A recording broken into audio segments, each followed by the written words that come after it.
قال رسول الله صلى الله عليه وسلم: بني الإسلام على 5: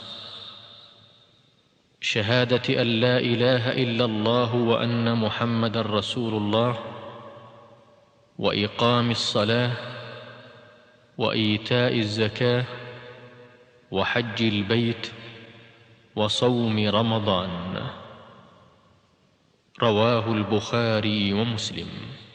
அல்லாஹுவின் தூதர் ஸல்லல்லாஹு அலைஹி வஸல்லம் அவர்கள் கூறினார்கள், வணக்கத்திற்குரியவன் அல்லாஹு என்று வேறு யாரும் இல்லை என்றும் முஹம்மது அவர்கள் அல்லாஹுவின் தூதர் என்றும் உறுதியாக நம்புதல், தொழுகையை நிலைநிறுத்துதல், ஜகாத் வழங்குதல், ஹஜ் செய்தல், ரமலானில் நோன்பு நோற்றல் ஆகிய 5 காரியங்கள் மீது இஸ்லாம் நிறுவப்பட்டுள்ளது.